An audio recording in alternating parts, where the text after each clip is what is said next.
اور کیا معلوم کہ الیکشن کے بعد کس نے کس کے ساتھ بیٹھنا ہے. تو ہمیں اتنی وفاداری اور رواداری رکھنی چاہیے کہ کم از کم دوبارہ ایک دوسرے کی شکل دیکھنے کے قابل ہو جائیں. اور یہ بات میں بار بار کہہ رہی ہوں, پچھلے 3 مہینے سے کہہ رہی ہوں. سو میری گزارش یہ ہے کہ بالکل سیاست میں ہوتا ہے یہ, الیکشن جیسے سے قریب آئے گا تھوڑی شاید تند و تیز جو جملے ہیں وہ دیکھیں سیکنڈ ٹیئر تھرڈ ٹیئر کی طرف سے آئے تو چلیں بات سمجھ میں آتی ہے, لیکن اگر لیڈرشپ جو ہے وہ خود اس قسم کے بیانات دے, لیڈرشپ جو ہے وہ اگر باقاعدہ طور پر ٹارگٹ کرتی ہوئی نظر آئے تو یقیناً اس سے جذبات جو ہے وہ مجروح ہوتے ہیں اور پارٹیوں کے اندر تلخیاں آتی ہیں. شرمیلا فاروقی صاحبہ, دل دکھانے کی باتیں کیوں کر رہی ہے پیپلز پارٹی, کیوں گلے شکوے پیدا ہو رہے ہیں؟ اور پھر یہ بھی کہا گیا حتیٰ کہ انتخابات کروانے کی ضرورت کیا ہے, سیدھا میاں نواز شریف صاحب کو وزیر اعظم بنا دیا جائے.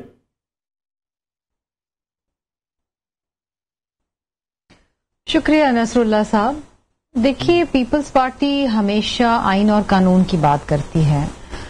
ہم نے کبھی بھی کسی قسم کی کسی ڈیل کو نہ سراہا, نہ کسی قسم کی کسی ڈیل کے اندر ہم ملوث ہوئے, نہ ہم کبھی ملک چھوڑ کے گئے. ہم نے جیلیں کاٹی, قید و بند کی صحبتیں برداشت کی.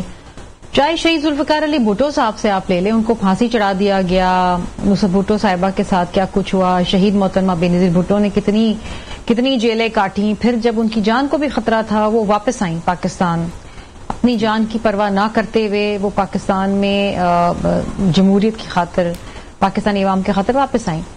تو ہم ہمیشہ جمہوریت کی بات کرتے ہیں, ہم عوام کی بات کرتے ہیں, ہم آئین اور قانون کی بات کرتے ہیں. اس کے علاوہ ہماری کوئی بات ہی نہیں ہے. اور آج ہی پاکستان میں اگر کوئی بڑے دھڑلے سے, بڑے وثوق سے اور بہت ہی شدت سے اگر کوئی الیکشن کی تاریخ مانگ رہا ہے تو پیپلز پارٹی ہی مانگ رہی ہے. باقی جماعتیں تو لگتا ہے کہ انہوں نے شاید یہ سوچ لیا ہے کہ الیکشن ہو نہ ہو بس ایسے ہی چلے معاملہ, دیکھ لیں گے کیا ہوتا ہے. آئی ڈونٹ نو وائی, کیونکہ الیکشنز ہونے ہیں, الیکشنز کی تاریخ آنی چاہیے تھی, اور پیپلز پارٹی واحد جماعت ہے جو الیکشنز کی ڈیمانڈ کر رہی ہے. جہاں تک میاں صاحب کا تعلق ہے, ہمیں بڑی خوشی ہے واپس آئے. صدر زرداری صاحب کافی عرصے سے کہتے تھے کہ میاں صاحب کو واپس آنا چاہیے اور پاکستان کے سیاسی منظر کے اندر اپنا ایک کلیدی کردار ادا کرنا چاہیے. ہمیں خوشی واپس آئی ہے. ان کی جو سزا ہوئی صحیح تھی غلط تھی وہ ڈیبیٹیبل ہے, اور ہم سمجھتے ہیں کہ عدالتوں پہ کیونکہ وہ معاملات ہیں زیر التوا, عدالتیں بہتر فیصلہ کر سکتی ہیں.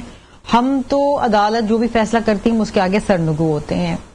لیکن چند ایسے معاملات, حالات اور واقعات ہوئے جس سے ہمیں لگا کہ دیکھیے کسی ایک جماعت اور ایک شخص کو انڈیو فیور دیا جا رہا ہے. ٹھیک, اگر قانون سب کے لیے برابر ہے تو پھر قانون سب کے لیے برابر ہونا چاہیے. میاں صاحب کی سزا معطل ہوئی, اچھی بات ہے. میں سمجھتی ہوں اور میری جماعت سمجھتی ہے کہ پھر تمام لوگوں کی سزائیں معطل کر دیں. جس طریقے سے میاں صاحب کی واپسی ہوئی, جس طریقے سے انہیں اسٹیٹ پروٹوکال دیا گیا, اسٹیٹ لاؤنج کے اندر بایو میٹرکس ہوئے, پھر اگلے دن سزا معطل ہوگی, تمام چیزیں کسی عام آدمی کے لیے نہیں ہوتا ہے. اور میں سمجھتی ہوں کہ ہمیں بڑی خوشی ہوتی اور یہ قانون کی بالادستی ہوتی اور آئین کی بالادستی ہوتی, اور کوئی اس میں کوئی دو رائے نہیں ہے کہ زیادتیاں ہوئی ہیں.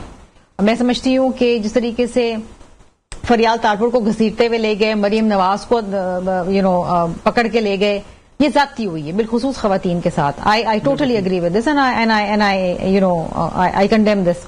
لیکن بات یہ ہے کہ میاں صاحب آتے, عدالت کے سامنے جاتے, سرینڈر کرتے ہوتے, ان کو پھر ضمانت ملتی ایک پروسیس کے تھرو, پھر وہ جاتے جلسے کرتے فلاں کرتے. وہ ایک نارمل پروسیجر ہوتا جو ایک کسی بھی سزا یافتہ شخص کے لیے ہوتا ہے پاکستان کے اندر اور دنیا بھر کے اندر.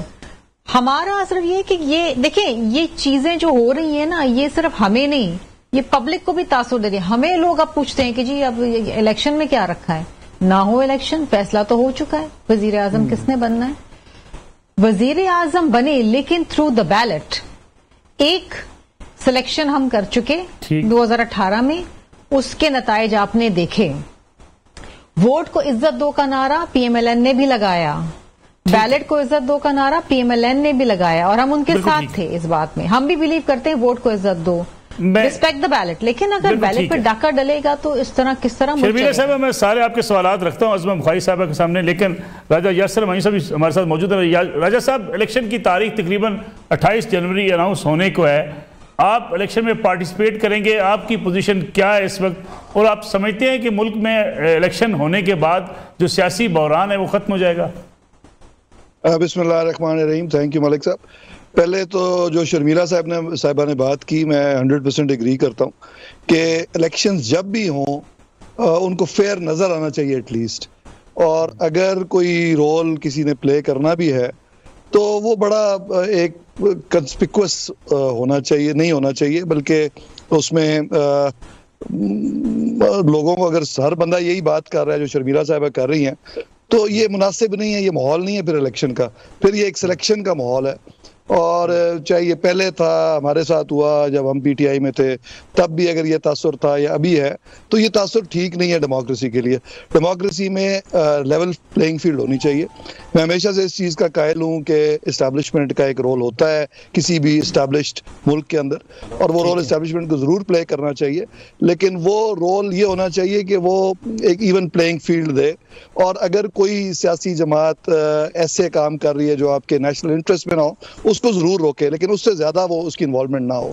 تو میں اس چیز کا ہمیشہ سے قائل ہوں. جب گورنمنٹ میں تھا تب بھی اس چیز کا قائل تھا، اور ابھی بھی ہوں. میرے تقریباً وہی خیالات ہیں.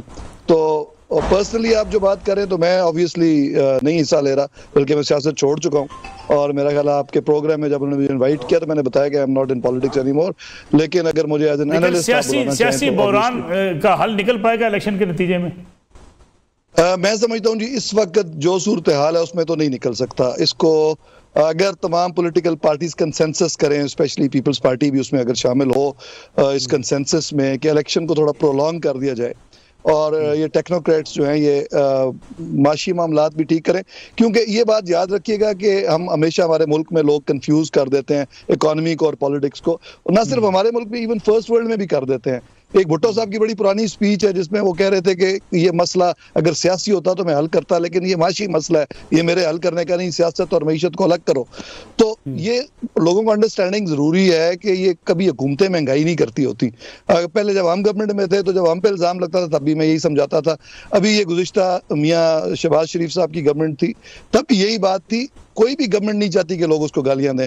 لوگوں کو یہ سمجھ ہونی ضروری ہے کہ معیشت ایک الگ سبجیکٹ ہے. ہمیں وہ جو ایک بڑی اچھی بات کی تھی شہباز شریف صاحب نے جب ہماری گورنمنٹ آئی تھی کہ ایک چارٹر آف اکانومی کر لیتے ہیں، تو اکانومی کو ٹھیک کرنے کے لیے پارٹیز کو ایک پیج پہ آنا چاہیے اکانومی، اور ایک اس کو علیحدہ سبجیکٹ ٹریٹ کرنا چاہیے. اور سیاست میں کم از کم ایک لیول پلینگ فیلڈ اگر آج کل جو حالات ہیں اس میں شاید نہ دے سکیں، لیکن ایٹ لیسٹ نظر تو آنا چاہیے کہ ٹھیک ہے سب کو کچھ نہ کچھ موقع مل رہا ہے. اس کے بعد الیکشن ہو تو یہ ملک کے لیے بہتر ہوگا. اگر فوری طور پہ ہوئے تو personally I don't think it's a good idea, although یہ ڈیموکریسی کی جو اسپرٹ ہے اس کے تو خلاف ہوگا. لیکن آئین تو آلریڈی آپ کے میرے خیال میں اس پہ عمل تو ہو نہیں رہا. وہ 90 ڈیز تو گزر چکے ہیں، تو جب 90 گزر گئے ہیں تو پھر 900 بھی گزر جائیں، کیا فرق پڑتا. ٹھیک ہے راجہ یاسر میاں صاحب، میں ایک کمرشل بریک لینی ہے. کمرشل بریک سے جب واپس آئیں گے تو یہ بہت سے سوالات ہیں جو عظمہ بخاری صاحبہ کے سامنے ہم رکھنے ہیں. واپس آتے ہیں ایک بریک کے بعد.